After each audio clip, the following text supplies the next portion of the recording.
All right. Wow. Bear down. What a great night here. I think all of our fans that came up from Tucson and our fans and alums here in the greater Phoenix area got what they paid for. All week we talked with our team about like this game was going to turn on our physicality and our discipline. And I thought that showed up tonight in fantastic ways. Offensively, in the first half, we had some struggles, but our defense kept playing that complementary football. They kept getting stops. They kept forcing turnovers. And right before half, we were able to get 3 points, which I thought was really big. And then in the second half, I thought we played great team football. And that's the thing. That's the thing I feel about this group is that this is an awesome football team. It's really, really special, this Arizona team. And you know, the offense in the second half had a bunch of sustained long drives that kind of kept the ball out of ASU's hands. And our defense kept answering and just coming up with big plays and takeaways. And so just an absolute team win. I could not be more proud of us. And as you guys know, this game means more to everybody than any other game. It is more important to our players and our coaches. It's more important to our university, to our fans, our community. And so to come up here and get the win was just incredible. And I'm excited because now the Territorial Cup gets to come back to Tucson, Arizona, where I think all of us Wildcats feel like it belongs. So bear down. Thank you, Coach. We'll start with Michael and then Jason. A year ago, after this matchup, you described the season as absolute misery. Obviously feeling a lot better today than you did then. How would you describe how you got from there to here? I wasn't lying a year ago. You know, I really think I'm fortunate to be surrounded by awesome people. I think it starts with like alignment with our administration, our president, our athletic director, all the people that are helping us build it. But just the coaches are fantastic. You know, Coach, Gonzalez and Coach Deggy, along with the rest of the assistant coaches, put together good plans. Niver, everyone's gonna be like all talking about our special teams because Michael missed kicks today, but like our special teams have been damn good all season, and I feel really good about that. And I believe in Michael. We'll get that worked out for our next one. But I think that when you have a great alignment from top to bottom and everybody is all in, moving the same direction, you can do incredible things. And I think that's what's happening for our program right now. Jason and then Brian. The narrative for times this season has been that the defense couldn't stop a running quarterback or struggled. What do you think now? That's what I was going to ask you. I'm really proud of those guys, and I think for them to show up the way they did, especially kind of the way the game was going. And we knew this game was going to be a bloodbath, man. It's this game. It's Arizona ASU. It is always a super physical back and forth. And we just felt like we had to just keep playing and keep responding and keep answering the bell. And our players did that. And that's why I have so much love for this team, because the way they continue to show up for each other, play in and play out, is really special. Brian and then Justin. These last 4 games, you guys have been trailing at the half and then get to the fourth quarter and it's been a one-score game and then been able to either take the lead or just extend it. Why do you think this team has been so good in the second halves of games of late? Because I think this team doesn't quit. I think this team knows it's a 4-quarter game. That's why you play 4 quarters. We've got a great crew with Colin Carroll and our strength and conditioning staff, and our team is well conditioned and ready for it. And then this team practices their ass off every day. And that's something, as we break down practice, that's a huge emphasis for us in practice, is halftime in the fourth quarter. And so I think you see that show up, or you have seen it show up the last few weeks. Justin and then Chris. What did you think of Stukes' interception? What did you see there? And collectively, what did you take away just from the 5 takeaways that you guys had today? Well, going in the game, winning the turnover battle was job number 1. So that was a huge part of it. And I think Trayden Stukes is just such a special football player and such a special kid.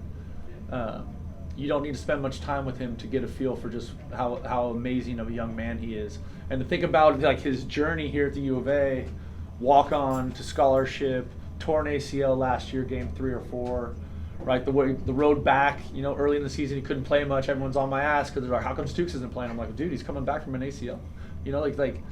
But he just kept working and he's an incredible leader. And what I saw in that play was I saw him playing in the back door of a vertical off a heavy play action. He's exactly where he's supposed to be.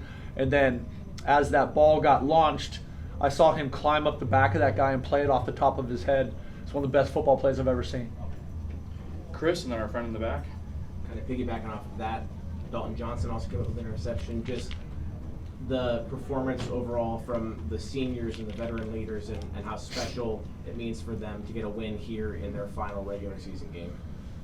Well, I think it's obviously because of just the magnitude of the rivalry and what that means for them. For those seniors to go out with a win up here is incredibly special.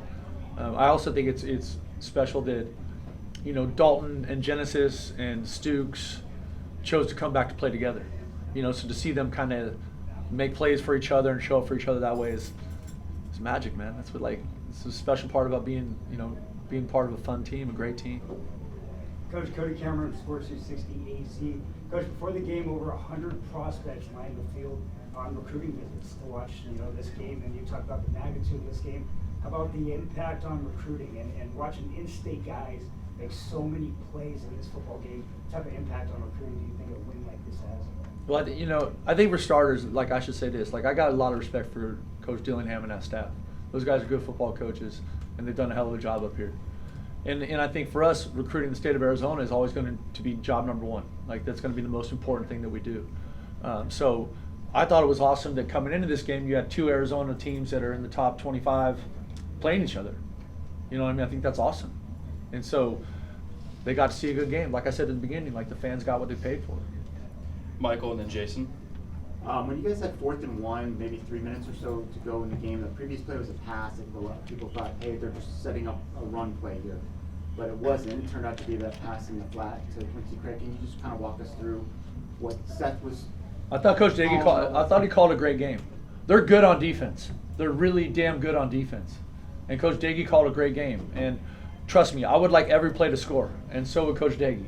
But football's not like that when you're playing against a good team in a rivalry game. It's going to go back and forth. You're going to trade punches. And I thought the way we finished that game, especially in that moment, was so huge. Yeah. Our last 3 will be Jason, Jordan, and Justin. With the missed drives early on and missed field goals and all that, how did you kind of balance maybe frustration where it's kind of just a matter of, did you feel like it was a matter of time, and how did you make sure the team wasn't frustrated in this moment? I think this team's resilient. I think they believe in each other. You know what I mean? So if I did see any long faces, I was pretty aggressive calling it out on the sideline, because we said coming into this thing that it was going to be bloody and messy and nasty. That's what this game is. So we just had to stay in the fight, which in the first half our defense gave us a chance to, and then obviously in the second half I thought our offense responded in an incredible way.